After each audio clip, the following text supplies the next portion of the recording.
Tudo bem? Obrigada por ter aceitado. Oi, Nath, tudo bem?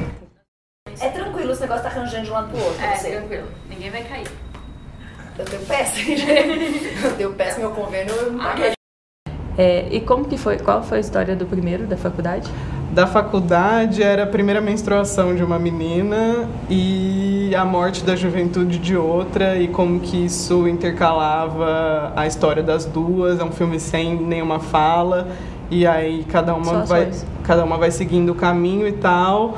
Aí enquanto uma se enterra, a outra sai da casa dos pais e vai iniciar esse trajeto. É bem feminino, assim, só que é cara de curto universitário, né? E tranquilo, e tá ali no coração. E ele tá em algum canal? Tá no Vimeo, se a galera quiser ver, pra falar assim, olha, ela já fez...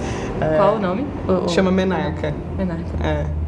Fala pra galera. Eu vou colocar, tudo bem vou procurar fazer. E vou colocar o link junto com a entrevista. Tudo bem. Pra dar um impulso. Pode fazer coisa mais ou menos, que tá tudo bem. Não, todo mundo tem que começar de algum ponto, né? Exatamente. Bom. Pode mostrar, não tem problema. É interessante isso, você retratando mulheres nos seus trabalhos. Esse da TNT também, são 3 mulheres, a menina, a mãe e a avó. Bastante da relação delas também. E pra ele, no caso, você já sabe, vai começar tal data e vai terminar tal data? Da TNT ainda não, que tá esperando algumas aprovações com a Ancine e tal. Então a gente tá naquele momento de espera, e assim que a Ancine aprovar, aí tem um mês de pré-produção, e aí começa a rodar. E vai ser aqui em São Paulo? A gente vai rodar em São Paulo. Vai ter que falsear uma Teófilo Otoni aí. Mas tem uns bairros aqui que eu acho que vai dar certo.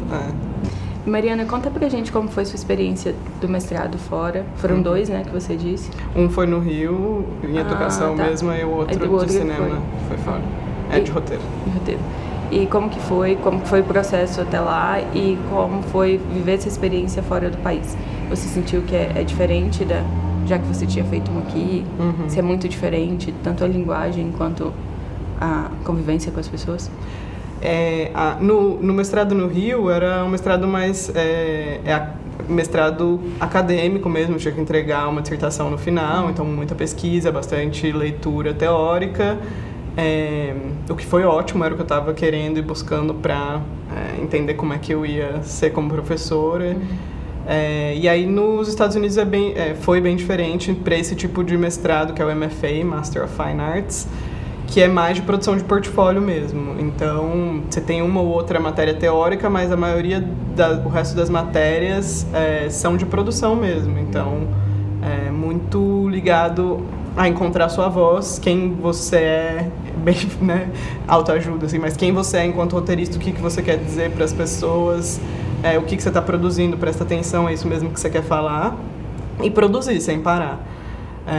Então, foi bom para pegar um ritmo de escrita, que tem pouca matéria por quadrimestre, né? Mas tem muita coisa para fazer em casa, então eu gostei muito desse ritmo de produção. E para mim foi ótimo pelas pessoas que eu conheci, que eram 12, né? A gente era total de 12 alunos, e eram escritores fantásticos, assim. Às vezes eu penso, quando você me perguntou da roteirista favorita, eu pensei, nossa, tem algumas pessoas na minha sala que eu poderia falar, que são pessoas que eu vi crescerem, né, nesses 2 anos, que eu entendia a voz enquanto elas escreviam. E a gente tinha um sistema de workshop, né? Então você levava as páginas e trabalhava as páginas de cada um. O que é bom que você tem um workshop de pessoas que são o seu grupo de estudo, né, ali. E você tem que dar também. Então isso me ajudou muito a entender como dar feedback para as pessoas, me ajuda até para as aulas que eu dou aqui, ou doctor, ou consultoria, de entender que perguntas fazer, né, e como ajudar pensando naquele trabalho ali na minha frente, como deixar o melhor possível. Então, nesse sentido, foi incrível, assim, era um mestrado que eu queria fazer, e a Northwestern, que é onde eu fiz, era focada em teatro, TV e cinema, então me abriu também para o teatro, que agora eu tenho um carinho muito grande. No meu portfólio tinha uma peça, além de um piloto e de um filme, tinha uma peça também, que eu não teria entrado se eu não tivesse feito Northwestern, então eu agradeço ter passado lá. E quanto a morar em outro país e ver diferenças nesse sentido, no começo, apesar do meu inglês ser bom, eu senti muita dificuldade com a língua. Eu falava, gente, eu sou muito engraçada, mas eu não tô tendo timing da piada. Porque vocês estão falando, eu vou tentar falar, já passou o momento.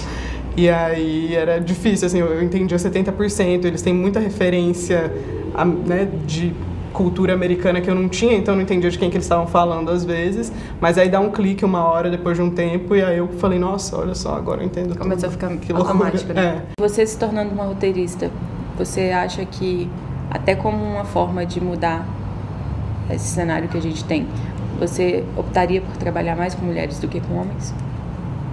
Eu acho que como roteirista eu não posso fazer muita coisa, na verdade. Mas, sim, tipo, parceria com atriz pra, sei lá, acho que eu mas tentaria e com ir pra a parte mulheres. técnica? Por exemplo, alguém para captação de vídeo? Se eu fosse da... Na verdade, é a produção que escolhe isso, né? Sim, mas vamos supor que você também esteja produzindo o seu longa. Então. E tem uma voz ativa mais do que como roteirista. Sim, com certeza, porque eu acho que seria uma forma de fazer a crítica também, né? Uhum. Contratando só mulheres. Ou a maioria mulheres, enfim. Eu acho que sim, faria isso. Tá. E pensando agora que você está no início, você consegue ter uma ideia do que seria aquela brincadeirinha que todo mundo faz? O que eu vou ser daqui, onde eu vou estar daqui a 5 anos? Como que você consegue se imaginar daqui a 5 anos? Você eu consegue? sei que é sonhar um pouco alto, mas eu queria fazer cinema autoral, né? Eu escrever e eu dirigir. É tipo onde eu quero chegar, eu acho. E você já tem alguma ideia em mente pra essa outra? Então, eu sou daquelas que vou pra um bar e conto 20 histórias. Eu sou uma grande contadora de história de bar, mesa de bar. E aí, talvez algumas delas tornar em roteiros em curtas e em longas, se pá. No futuro, né? Não tão próximo, talvez. Tá. E como que fica essa relação de escrever, igual você falou, mas como roteirista eu não vou ter voz, de escrever e ter que desapegar das suas palavras e deixar... Isso é Foi péssimo. difícil no set, porque eu imagino que o set tenha sido o momento mais complicado, porque você faz as alterações no papel, mas você tá ali. E aí no momento da cena, alguém vai lá e improvisa, aí você pensa, cara, não era isso que eu tinha colocado. Não, mas eu não tava tão presa assim ao texto em si, o que eles iam falar, tipo, do jeitinho que eu escrevi. Eu tava interessada na mensagem, entendeu? Então se eles falassem de outro jeito, mas que passasse a mesma mensagem, tava ok pra mim. Não que eu fosse fazer alguma coisa se não tivesse, né? Mas enfim, tava ok. Que porra é essa? Pois é, eu ia ser o Matheus, Para né? Eu ia tudo. chegar, que porra é essa? Mas não. Só que eu acho que Fernanda, ela veio falar comigo, ela pesquisou, tipo, o que eu tava querendo falar no roteiro, então eu acho que ela passou a mensagem bem também. Tipo, Então, eu como diretora, não acho que eu faria diferente do que Ela ela te fez. deu até liberdade pra Foi, agir. inclusive pra treinar os atores com sotaque e tal. Foi super tranquilo dessa vez. Eu acho que a gente meio que foi invadindo o espaço um do outro em alguns momentos. Sim. Isso, como a gente viu nas salas de aula, né? Não funciona assim. Acho que nosso set foi mais tranquilo. Exatamente. Então, quando você, por exemplo, vai formar uma equipe de projeto novo, você gosta de trazer homens para poder meio que estar ensinando para eles esse olhar para eles? Não, acho que nem é ensinar. Eu gosto de trazer os amigos. Homem, mulher, repolho, periquito, papagaio, assim. Eu gosto de trazer a galera que eu gosto de trabalhar. Acho legal quando numa equipe tem homens e mulheres. Porque é bacana, porque acho que é saudável. Também só mulher o tempo inteiro, também chega uma hora que você vai entrando numa bolha. Então acho legal ter homem, ter mulher, e é isso, por exemplo, tem várias pessoas que me chamam pra escrever roteiro e falam, pô, preciso de uma mulher.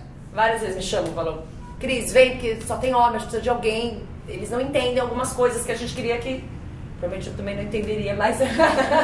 mas essa coisa do equilíbrio, eu acho que em qualquer ambiente, né, de trabalho... É bom a diversidade. A diversidade é importante, não é nem que é boa, ela é necessária, entendeu? Porque são visões, porque senão você vai sempre contar aquela mesma história, já não aguenta mais aquela mesma história da mulher, né, que é um traço, que não é nem é uma ideia de um ser humano, não é um ser humano.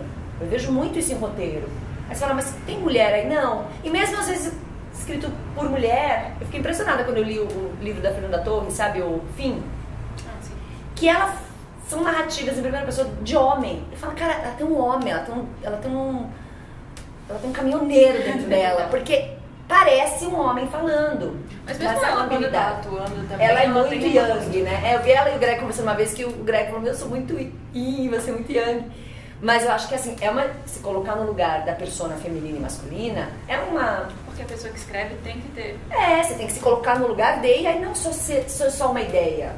A ideia é aquilo que eu penso que você é, né? Então aí o roteiro começa a ter algumas obviedades, que eu acho que quando tem uma diversidade, isso, tirando Chico Buarque, Gil Vicente, deu livro como feminino, a maioria das pessoas tem dificuldade de escrever para outro gênero. Então eu acho legal ter essa... Acho que enriquece para todo mundo, na verdade. Sim. Acontecia muito também de mulheres no passado para escrever, ter que ter um pseudônimo e ter que colocar um pseudônimo masculino. Mas, por exemplo, o Nelson Rodrigues tinha Suzanne Flegg para escrever, porque ele queria escrever umas coisas... Que era super de fofoquinha, né? Nelson Rodrigues, né? Fofoquinha com incesto, com estupro coletivo, sempre aquela coisa gostosa que ele trazia. Nada com pedofilia, sempre aquele universo gostosinho do Nelson. Mas ele punha a Suzanne Flegg, então eu acho que essa coisa também do pseudônimo é uma coisa... no caso da mulher, acho que tem uma coisa de ser aceito, né? Mas acho que tem essa possibilidade mesmo de brincar do gênero mesmo, né? De se colocar no olhar do outro, assim. E você acredita que ao trabalhar muito com homem, você acaba adquirindo... Engravidando? Essa é outra questão engravidando. Acontece frequentemente. Acontece bastante. Mas de acabar criando um olhar um pouco masculinizado. Sim. Então ele tá indo ali, não. Acho que foi a entrevista que as pessoas... Pera, vou voltar, se concentra. Porque eu pensei que ela ia estar me desconcentrando. Mas, não, a TV é super masculina. Eu descobri isso, gente. Eu descobri uma coisa que eu tava... Eu sou bem young, assim, né? Eu vou no lugar... Minha amiga fala que eu sou meio tratora, assim, eu vou tratora. Ninguém chora aqui, caralho! Essa pessoa querida. E eu sempre me dei muito bem na TV, improvisando, falando. A gente já fez várias coisas, assim, ao vivo. E eu pego, a pessoa falou uma merda, eu peguei, eu tenho essa habilidade, essa habilidade. E aí eu tava gravando um programa no Multishow, muito ruim. Pensa uma coisa ruim. Agora desce uns níveis. É isso. E eu já não tava feliz de estar lá. E eu tava passando um trato que te obrigava. Não, tinha um sim errado que eu falei lá atrás. Sabe aquele sim errado que você fala lá atrás? Eu falei o sim errado e falei, meu Deus, eu não queria. Mas agora me vi. Aí vim, assinei contrato, tô aqui. Mas aí eu tava passando por uma questão, até a gente falou de gravidar, mas tava passando por uma questão, né, de uns miomas, de umas coisas, tava realmente num... E eu estava extremamente... E aí tava até vendo isso, que eu tava muito fragilizada, eu tava muito assim, sabe? Tipo, eu tava... Sabe aquele momento do ciclo que você tá fechada? Eu tava assim, direto. Eu nunca tinha vivido isso. Quando eu pisei, quando eu vi as câmeras, os cameramans, não sei o quê, nesse lugar, eu tava extremamente... Não sei se feminilizar. Eu olhei assim, me deu um clique, eu falei, meu Deus, que lugar agressivo. Assim, era comédia, tudo bem que já dava pra chorar porque era tudo muito ruim, mas eu falei, caramba, cara, esse lugar é muito agressivo. Câmera te olhando. Depois você bate, toma cerveja com os caras, que elas são super baratas, mas tem uma postura, tem as meninas de shortinho. Atrás de mim passa gostosa, entendeu? Hora sim, hora não. Cor sim, cor não, tem uma gostosa genérica de... Aí eu olho e falo, cara, o que você tá fazendo aqui? O que você está fazendo aqui? Dá vontade de gritar. E aí você percebe que o sistema que vende, o que a gente vê na TV é muito machista. Não sei nem se yin yang, ele é muito machista. Ele tem eu sou completamente contra, não a nudez da pessoa. Eu acho que inclusive ia ficar pelado. Ia gastar menos, eu pelo menos gasto uma fortuna com roupa, ainda muito. Mas essa coisa dessa exploração feminina, a mulher vista como a gostosa, sempre a loira burra. A loira burra, a mulher sempre é feia, o homem ele é o homem. A mulher sempre está adjetivada como uma função para servir a algo. E eu estava nesse momento da minha vida e foi ali que eu eu olhei tudo aquilo e falei, não, isso é muito violento, achei tudo muito violento, nunca tinha achado. Foi o momento que eu falei, eu acho que eu quero ficar mais atrás das câmeras, assim, sabe? Ir pro teatro, que é um lugar onde me alimento muito. E aí essa coisa de escrever, eu já tava com os roteiros, tudo, tava com o espetáculo. E aí eu nunca mais, acho que foi a última vez que eu gravei alguma coisa. Não, eu gravei outras coisas como participação, assim. Mas pra eu agora entrar num lugar pra gravar, eu não posso mais ter essa sensação. Foi uma sensação muito ruim, assim, sabe? De estar sendo meio massacre, meio carne moída, assim, num sistema, não sei explicar, mas eu acho que eu tava num lugar ali, que aquilo foi tudo muito violento. Eu nunca tinha parado pra pensar, eu nunca tinha sentido essa violência. E eu acho que é muito violento, e eu acho que tudo isso tá acontecendo, eu espero que mude. Acho que seja mais mais feminino, porque a TV também é uma forma, uma expressão, o cinema acaba sendo mais né? Tem um cuidado, tem uma coisa. Então acho que a TV precisaria desse lugar também. Quando eu vejo um programa que tem uma energia ali diferente, eu falo, olha que legal, mas são raros. Qual que você poderia indicar hoje? Tão raros que eu não lembro de nenhum, por exemplo. Tão raros que agora o quê? Não lembro. Não vem na minha cabeça. Não, mas às vezes cenas, assim, às vezes é uma coisa muito subjetiva, sabe? Então, mas por exemplo, eu ontem estava assistindo aqueles Dias Eram Assim. Os Dias Eram Assim. Isso tem que saber que isso está acontecendo. Eu não vejo TV, já tem um século. Onde você está ontem à noite? Fazendo o quê? Trabalhando. Priscila, o que você estava fazendo? Escrevendo. Estava revisando dois textos, aí não dá pra ver. Mas tá, eu também não vejo, na verdade, TV também, bem pouco. Mas eu fiquei interessada pra ver, e é uma série da Globo sobre a ditadura, enfim, o bom e velho tema da ditadura. Então, necessário agora, já que o pessoal tá querendo que ela volte, é bom dar uma relembrada aí a galerinha, né? Pra ver um pouco. Pra pessoal que enfim, né, que não lê. E tinha umas cenas, e é super, né, violento, tem a coisa do... Cara, mas tinha um cuidado, tinha umas cenas, tinha uns lugares ali, óbvio que tinha Hora da Mulher Pelada, que isso é universal, sempre tem, nunca é uma mulher mais gordinha, mais real, ela está sempre peitos aqui, não sei que milagre da natureza é esse, se não é silicone, eu não sei que milagre é esse. Depois me digam. Do silicone tá a indústria do silicone, que é aqui, não é aqui, não é aqui, não é aqui que é o normal, não é aqui, que é tipo, onde eu tô, que eu tô fazendo, não é. Dois negócios de peru. Mas, pra além dessa cena, eu vi coisas ali com um olhar feminino, não sei explicar, assim, sabe? Uma fotografia, o jeito ali que eu falei, putz, tem um cuidado, tem uma respirada, tem uma cena, umas cenas cuidadas, assim, sabe? Que eu via que os atores estavam sendo cuidados. E isso acho que passou pra mim. Mas pode ser só uma invenção na minha cabeça. Pode ser que eles tenham apanhado pra fazer aquela cena, né? E aquilo saiu daquele jeito. Acho que não deveria sair.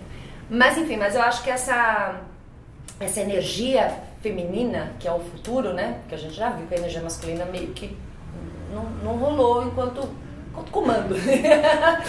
Não os homens, a energia, entendeu? Então acho que essa energia feminina ela é a arte, né? Ou a arte, eu acho.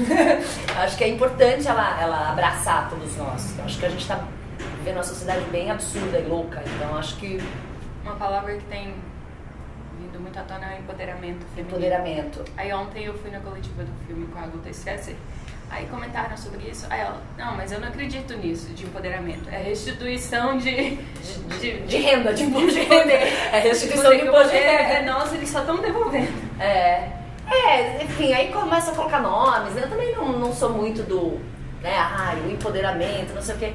Mas acho que é perceber que tem uma energia masculina que está chegando no limite. Acho que o capitalismo representa muito essa energia masculina, muito forte. E isso é um ciclo, né? Então agora a gente vai vir aí umas bombas atômicas que o Trump tá prometendo. A terceira guerra que vai acabar em 2 dias, né? Porque é um botão aqui, botão ali. Acabou, quem sobreviver. Quem apertar primeiro. São as baratas, que são femininas. As únicas que vão sobreviver são as baratas. Espero não estar nesse mundo onde elas sobrevivam mais que os seres humanos. Mas eu acho que aí uma outra coisa, caos, miséria. E depois eu acho que uma ideia um pouco mais, talvez, eu não sei, né? Uma esperança, isso é um fio de esperança pós-apocalíptico. Depois da bomba atômica, das baratas. né, da Charlize Theron sem o braço brigando com todo mundo, aí vai vir a coisa das mulheres. Mas ainda tem as cruzadas de pernas, você falou na Charlize. Não, da Charlize não, da Sharon Stone. Ah, não, mas é porque tem um filme... O que ela cruzou as pernas? Na verdade, ela não cruzou, eu acho que ela abriu, não sei. Ela abriu. Saiu ano passado. Branca de Neve e o Caçador, aí teve os... O quê? Que ela mostrou o Shrek. Rolou o Shrek, não.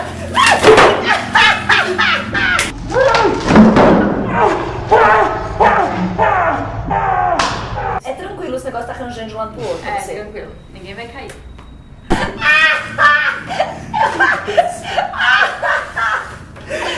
O que eu falei? Queria muito terminar esse bom, gente. Continuando, gente. Eu acho que a gente... Sei lá, a atriz, ela tinha aquele papel de... Aquele papel não, aquela canibal... Como fala? Era taxada como uma pessoa mais liberal, né? Desde sei lá... Marilyn Monroe... mais liberal. Eu decidi sair de casa da posição de dona de casa, de mulher e mãe. Exatamente. Fala, não, eu tô trabalhando e eu sou livre. Eu sou uma pessoa livre. Foda-se se eu sou mulher ou não, entendeu? Eu sou livre. E aí eu faço o que eu quero. E aí, então, aí eu sofri... Eu fiz uma escola de teatro físico lá fora. Uhum. Então os caras saem, entre aspas, na frente. Porque se você precisa de força física... Eles têm mais força física, é fato. Mas isso não quer dizer... E eu me sentia muito mal, às vezes, assim, tipo... Eu precisava fazer um macaco. Porque a gente passa por várias etapas. Faz os animais, as cores, os sentimentos. E tinha que se pendurar e ficar no dedo. E apoiar no braço. O lagarto era quase uma prancha, assim. Você ficava... E aí eu pensava, eu sou muito ruim, porque eu não consigo ficar. E os caras, tipo, meio que saindo na frente, assim. Não era como se fosse uma corrida, né? Mas não tem nada a ver. E eu senti muitas vezes que as meninas tinham que se afirmar. Uma vez a professora me falou assim, eu fiz eu tava no mar, eu tava fazendo a mímica do mar, estando no mar. E a professora falou assim, você tá numa banheira? Você vai continuar atuando como uma menina ou você vai se comportar como uma mulher? E aquilo me deu uma porrada no peito, né? Cara, e se eu atuasse como menina? Qual é o problema? Ela nunca ouvi isso. Você vai atuar como um menino ou como um homem? Se bem que os homens também escutam, haja como homem, enfim. Mas não nesse caso, assim, Hoje em dia, talvez eles, assim, em geral... Porque tem muita... A mulher é resistente. Sim. Tem isso também. Enfim, eu acho que foi mais por aí, assim. E as pessoas, às vezes, olham mesmo, tipo... como se aparentemente podemos ser frágeis, mas a gente tem força para fazer e resistir a muito mais coisas às vezes. E esse foi o pior momento que você sentiu isso mais presente? É porque você está no meio de um processo criativo. E aí alguém vem e fala isso, tira o seu chão, assim. Mas essa escola, querendo ou não, ela tira o seu chão. É engraçado, né? A pessoa que fez a escola, ele falou que a cada ano que você faz, são 5 anos para entender. E eu ainda não entendi o que ela me falou. Mas eu estou em processo porque... Enfim, talvez isso eu não entenda mesmo. Mas tem várias coisas que foram violentas, artisticamente, mas que... Hoje eu falo, cara, era por isso que eles falaram aquilo.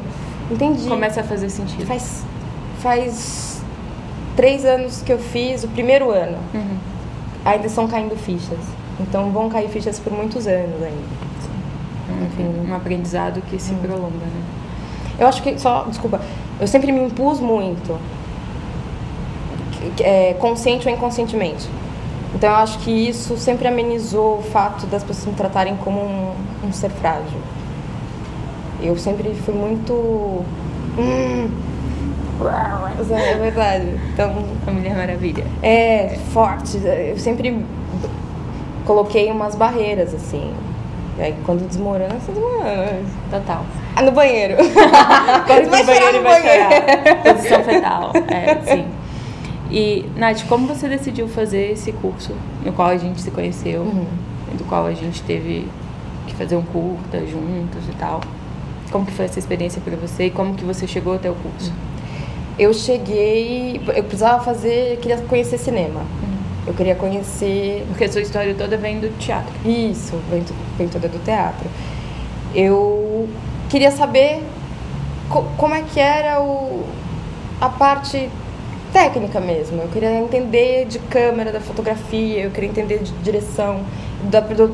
Eu queria entender como funciona esse mundo de outro lado.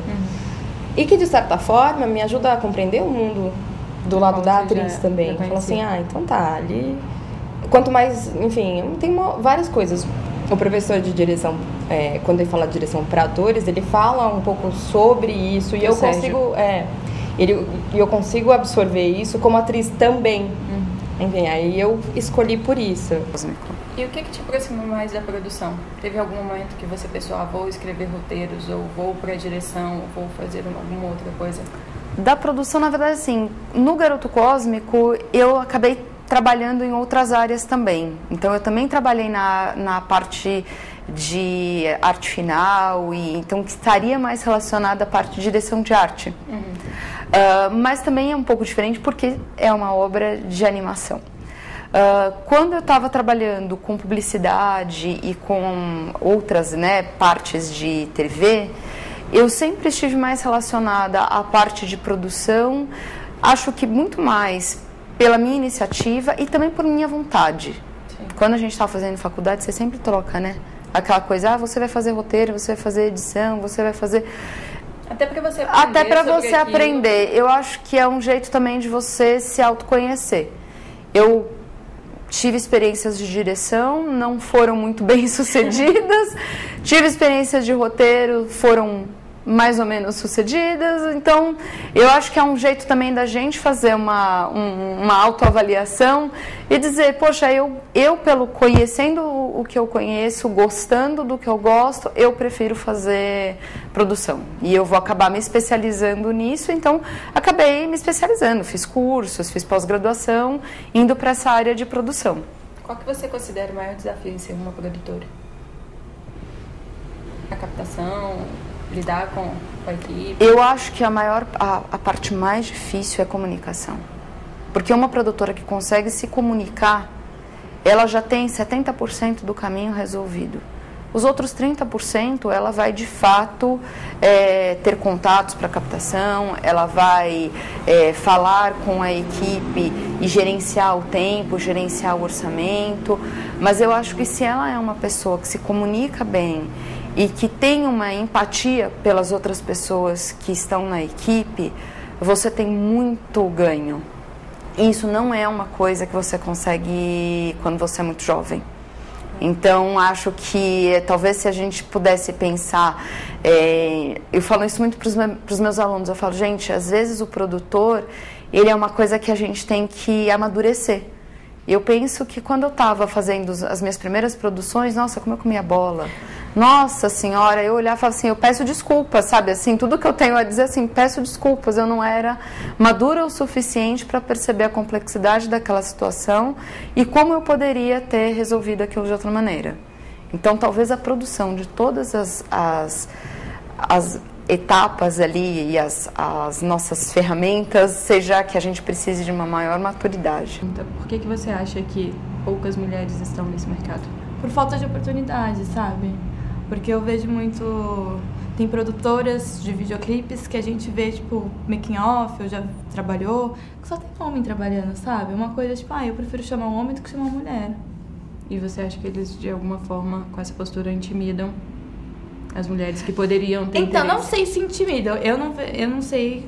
Eu acho que eu não me intimido quando eu não fico intimidada quando eu estou num ambiente cercado por homens, sabe? Porque eu sei o que eu tenho que estar trabalhando lá, se eu tenho que entrar em embates ou não tenho que entrar em embates. Algumas vezes a gente tem que engolir muita coisa pra estar trabalhando onde você tá, mas eu acho que você estando lá no seu espaço, tipo, ocupando o seu espaço, é a melhor forma de você estar lutando contra esse machismo dentro do audiovisual. E não é só, tipo, cinema, tipo, é TV em si, é tudo, sabe? Acho que em toda parte, atuação também, eu vejo muita coisa que as pessoas sofrem muito, sabe? Mas é uma questão, tipo, eu acho que daqui a um tempo as coisas eu espero que elas sejam melhores em relação a isso, sabe? Eu entrevistei a Natália, que eu te falei, foi minha colega no curso, e ela falou que a família dela, a grande preocupação quando ela falou, vou ser atriz, mas você não vai receber nada, e todo mundo que é atriz tem que fazer o teste do sofá, e sempre vai por esse lado. Não, é ridículo isso, e sei lá, como as pessoas não respeitam as mulheres quando elas estão trabalhando, sabe? E eu acho que não é nem só tipo, por essa mulher, tipo, porque às vezes quando eu precisava pedir algo pra uma pessoa da equipe, tipo, se eu falasse, tipo, a pessoa ia cagar pra mim, sabe? Se o supervisor, o coordenador, que é homem, falasse, não, tudo bem, eu vou ouvir, entendeu? Mas aí é uma questão de você se impor, tipo, sim. Teve momentos que eu já cheguei e falei assim, olha, quem tá te coordenando sou eu, não é ele, então você olha pra mim ao invés de olhar pra ele, entendeu? Quando você fala esse tipo de coisa, as coisas começam a mudar, sabe? Sim. Mas eu entendo que, tipo, não é fácil pra várias mulheres, tipo, tá tendo esse tipo de confronto, sabe? Porque às vezes elas podem se sentir mal, tipo, sentir ameaçadas, mas eu não tenho esse tipo de paciência, de ficar ouvindo coisa que eu sei que eu não tenho que ouvir. Sim. E tem alguma situação que você tem sempre na mente que foi muito pesado, ou que foi muito difícil, que você poderia compartilhar com a gente? Tem alguns. Por exemplo, a gente tem muita questão de ter que ouvir gritos de homens falando uma coisa que ele poderia ter falado, tipo, normalmente, sabe? Tem muita coisa que eu já vi, tipo, o cara gritando comigo, falando que eu tinha que fazer isso. Eu simplesmente falei assim, por que você tá gritando? Porque eu consigo te ouvir muito bem aqui, porque você tá na minha frente, entendeu? Mas tem muitas coisas que acontecem mesmo. A gente tá num processo, tipo, bem lento, eu acho. Mas eu vejo muito mais mulher trabalhando agora, tipo, querendo fazer seus próprios projetos, sabe? Eu já recebi, tipo, eu já recebi convite pra falar, vamos fazer um projeto só de mulheres, entendeu? Sim. Eu acho que essa questão de lugar de fala também é muito importante. Por exemplo, se eu for fazer um filme sobre mulheres, eu não posso deixar um cara dirigir um filme sobre esse, né? Se eu for fazer um filme sobre feminismo, eu não vou... É ridículo eu falar que um homem, tipo, cis, tenha que estar dirigindo um filme sobre feminismo, porque não vai fazer nenhum sentido, entendeu?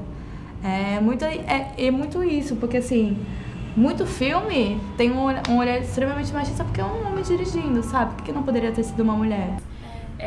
Vivi, quando você tá num meio que é conhecido como muito masculino, pra você, teve algum momento que foi difícil ser mulher? Teve alguma situação que te marcou? Não. Ou algo lá atrás que tenha talvez te guiado por esse caminho, mas que você se lembra que por ser mulher acabou vivendo e que hoje, quando você tá no meio masculino, você traz essa referência aí? Eu não sei se porque, assim, eu sou pequenininha, então já chego botando banca, que ninguém mexe comigo. No meio, não. É arretada? Eu sou arretada. Ó, vem não que eu vou dar uma patada aqui, bem feminista. Mas antes, sim, no meio não. Eu sempre fui muito respeitada, assim, as pessoas... Eu tive muita sorte. Eu tenho amigas que sofreram assédio, então eu tive muita sorte de trabalhar com as pessoas que eu trabalhei, que eu trabalho, eu tenho muita sorte. Mas antes sim, eu ouvi um professor de biologia falando que, porque criança, né, eu tinha lá 13, 14 anos por aí, eu tava no ensino médio e eu questionei, eu falei, eu nunca vou usar isso na minha vida, por que eu tenho que ficar calculando molécula? E aí ele falou, sério, e me deu uma bronca, ele falou que eu ia passar o resto da vida servindo cafezinho, porque eu não ia fazer medicina. Então eu queria convidá-lo pra minha peça. Brincadeira. Qual era mesmo o nome do professor? Se eu estivesse assistindo agora, dá vontade de falar, mas a criatura vai ficar ali no mundinho dele, né? Com certeza. Mas o que é absurdo é pensar que é uma pessoa que está à frente, que está formando, ajudando a formar outras pessoas, que é referência torna muitas vezes um ídolo da criança que tá ali estudando com ele falar isso. Então. É triste. E assim, era um colégio bem avançado e moderno na época, né? E eu fiquei com isso por muito tempo na cabeça. Hoje eu rio. Talvez assim, até por isso você já tem essa questão de chegar assim ponto. já chego chegando, ó. Brinca comigo não. Eu chego chegando, porque eu não quero. Eu quero fazer o meu trabalho e quero ser respeitada como todo ser humano. Ponto, sabe? Não tem muito mistério sobre o resto, assim. Mas eu dei sorte, assim, de trabalhar com as pessoas muito legais e respeitadoras. Sim. Nós nos conhecemos aqui no Instituto quando eu fiz meu curso em janeiro e você veio para poder fazer um teste, mas a vaga já era sua, não teve nem mais opção de vamos procurar outra pessoa para fazer o nosso curta, que é o Sucesso. E como que você descobriu sobre a vaga?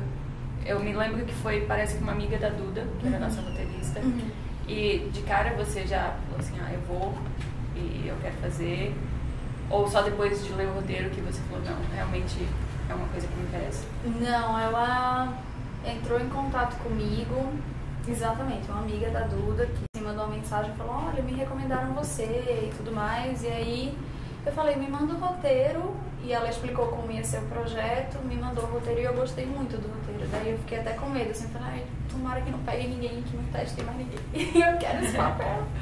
E aí ela me chamou, eu falei, Duda, eu topo. Ela, beleza, fechou. Aí eu, fechou, fechou pro teste, eu vou fazer teste, ou fechou, é o papel mesmo, peguei. Aí rolou, acabou que ela falou, não, temos.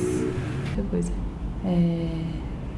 acho que essa temporada de MTV foi importante para isso. Acho que para todo mundo que trabalhou lá nessa época, que foi a época pré essa virada do mundo, né? Não só da MTV, pro Ibope, pro... E tem um canal totalmente voltado pra música, né?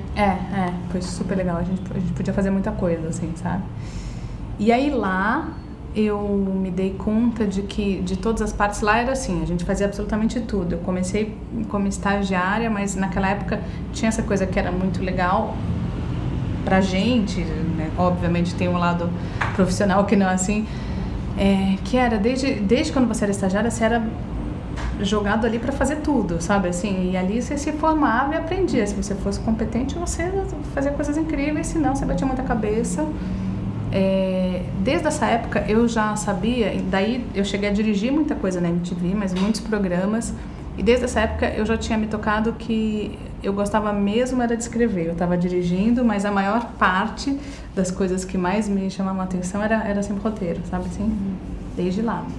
Só que nessa época, ou você era roteirista da Globo, ou você era roteirista contratador de uma TV, assim, ou não existia, não tinha mercado, entendeu? Quando eu saí da MTV, por exemplo, não tinha um mercado para você ser roteirista, freela, sabe? Isso foi em 2001, acho. 2001. Aí eu fui trabalhar no Itaú Cultural. Você conhece? Sim. Aqui em São Paulo. Eles abriram um departamento audiovisual, eu fui coordenar o departamento lá. E lá também era um trabalho super bacana, com muitas produtoras. Porque a MTV tinha uma coisa assim, que depois de um tempo você começava a se achar velho por estar lá. Eu tinha uma pegada jovem ali, né? E aí, sei lá, eu fiquei de 95, 96, acho, até 96. Até 2000, foi bastante. Eu falei, bom, agora já tá na hora de sair. Aí já tinha isso na cabeça, que queria ser roteirista, mas não tinha muito mercado, assim, tá? Tudo bem, você podia fazer vídeo institucional, que eu fiz bastante, mas não se sustentava, assim, sabe? Aí eu fui trabalhando no Itaú Cultural, já tinha feito uns trabalhos para eles, uns freelas, e lá fiz um monte de coisa, assim, nesse departamento que a gente criou legal. Lá tem projetos muito interessantes, a gente fez um monte de documentário, e o meu trabalho era coordenar as outras produtoras que prestavam serviço para o Itaú Cultural. Então, em contato com muita gente interessante, muito projeto interessante. Só que lá eu já sabia, né? Daqui a pouco eu vou sair daqui e vou escrever, deixa o mercado estar no momento bom. Eu tinha acabado de ter de ter minha filha também, então tinha aquela coisa de ficar um pouco mais Em casa. quieta num trabalho, assim, sim. Aí quando ela fez 2 anos, em 2007, eu falei, acho que agora tá na hora, agora eu vou testar, agora eu vou ser roteirista. E foi nessa época, eu acho que na verdade, eu saí de lá em 2007, acho que eu passei bastante tempo fazendo muito programa de televisão, porque eu tinha trabalhado muitos anos na MTV, feito muito freela. Quando foi 2009, 2010, começou essa onda de série, assim, sabe? Eu fiz a minha primeira série, que foi uma série que passou na MTV, na Bandeirantes, chamava Descolados. Participei da primeira sala de roteiro deles lá. E aí, desde então, não parei mais, assim, o mercado deu uma, né, super melhorada pra gente, assim. Sim. O mercado começou, agora tá nesse momento bem legal, que é um momento que a gente teve muito investimento da Ancine, mas muito, então, investimento numa parte muito interessante para os roteiristas, que é no desenvolvimento. Então, nos últimos 2 anos, eu tenho feito basicamente o desenvolvimento de série, sabe assim? E aí, como que veio pra você a direção e assistência de direção? Como que foi? Então, veio primeiro a direção, que aí foi quando eu dirigi meu primeiro curta e Conta um pouquinho pra gente de como foi esse curta história, como que foi realizar. Então, foi assim, eu tava no curso de cinema ainda, a gente tava no 3º semestre, e nós éramos um grupo só de mulheres. E eu ia fazer direção de fotografia. E aí, a menina que ia dirigir, escreveu o roteiro e tal, chegou um determinado momento, um pouco antes da gente filmar, que começou a dar vários conflitos no grupo, e ela virou e falou, gente, eu não tô mais afim de fazer esse filme, não quero, vou fazer um trabalho teórico. E aí a gente ficou lá. E agora? O que a gente faz? Tendo 1 mês pra entregar pra banca. Aí a gente já tinha combinado, por sermos só mulheres, que a gente ia falar sobre a temática da violência contra a mulher, do assédio, do abuso. E aí eu cheguei em casa, a gente tinha algumas locações, mas assim, muito pouca coisa. Sentei e fiquei tipo, ai meu Deus, o que vamos fazer? Porque pra mim era assim, inadmissível estar na escola de cinema e fazer trabalho teórico, sabe? E aí surgiu, tive lá uma ideia, cheguei nas meninas, falei, gente, tive essa ideia aqui, vamos continuar? Vamos fazer. Fizeram um filme, em 1 mês, assim, escrevemos, dirigimos, foi, tal, entregamos, tal. Aí acabou que teve uma repercussão muito boa, curta. E assim, como foi um processo muito de olhar e ter uma ideia e falar, gente, vamos, e todo mundo topar aí, entrar, né? No outro semestre eu olhei e falei, cara, do mesmo jeito que me ajudaram, agora eu quero ajudar outra pessoa a fazer a ideia dela. E aí, uma amiga minha estava com um projeto, eu comecei a incentivar ela a fazer, não, vamos fazer e tal, e acabei indo para assistência de direção. Porque como eu estava lá, eu não estava nem fazendo produção, nem nenhuma área como fotografia, arte, eu estava mais incentivando e querendo organizar. E aí eu falei, vou fazer só assistência de direção, nunca tinha feito. Aí comecei a pesquisar, comecei a fazer, fiz no dela. E aí fui indo assim, aí eu olhei e falei, putz, assistência de direção foi uma coisa que eu gostei muito de fazer. Porque até então eu pulava um pouco de área técnica em área técnica, aí fiz a produção aqui, foto aqui, arte aqui. Eu não tinha encontrado ainda qual área que eu queria fazer. Aí gostei muito de fazer assistência, fui seguindo, fui fazendo. E aí hoje em dia eu faço assistência de direção e aí às vezes uma vez ou outra eu dirijo, escrevo alguma coisa. Tá. E você falou um pouco, a gente estava conversando sobre estar em público, que é complicado, mas quando você soube, nossa, o meu curta foi premiado, eu preciso ir lá, como que foi a sensação? Sem a preocupação de vou ter que falar em público, mas o orgulho, assim... não, foi super... é que assim, foi muito surreal, porque assim, foi o primeiro curta que a gente fez de forma completamente despretensiosa, assim. Aí escreveu de um festival, o outro começou a entrar. Aí eu olhei e falei, putz, tem alguma coisa aqui que quando a gente faz filme, a gente não entende qual que é o potencial do filme, o que o filme traz, a gente sabe. Acho que o seu olhar tá meio que a gente dominada tá pelo... ali. Ai, é meu. É muito bom ver um trabalho reconhecido, mas acho que tem que ter muito pé no chão também na hora que isso acontece, sabe? dirigir exige uma parte criativa, uma energia criativa muito grande. E a assistência de direção é você administrar a energia criativa que as outras pessoas estão gastando e ver qual a melhor forma de unir tudo isso de uma forma prática. Então, assim, foi muito bom pra mim, depois de ter dirigido e fazer assistência de direção, porque eu não tava querendo criar. Eu não queria criar, eu queria organizar a criação do outro. Então, acabou que pra mim foi muito bom, porque eu me encontrei muito nisso, porque você tá lá, a pessoa tem toda a ideia, etc. E você vai desmembrar a ideia dela e ela vai falar, eu quero fazer assim. Você vai falar, como que você vai fazer isso? Sabe? E vai ver todas as necessidades, então você aprende a ver o filme de outra forma. Então eu gostei muito, assim, fui seguindo. Aí fui me envolvendo mais em assistência de direção. E você tem trabalhado em um projeto agora? Tem algum que você possa compartilhar alguma coisa com a gente, talvez para o futuro? Então, agora, começo de ano é complicado, mas eu acabei de dirigir um curta com um amigo meu, que também continua nessa temática da violência contra a mulher, e que agora a gente está montando. Tomara. Vai dar certo. E me diz, você sentiu muita dificuldade por ser mulher, por ser tão jovem nesse mercado que é tão masculino? Então, eu passei, assim, algumas situações bizarras. Tem como você contar alguma pra gente? Assim, começou já no... Logo que eu entrei no curso, eu senti muito isso, assim.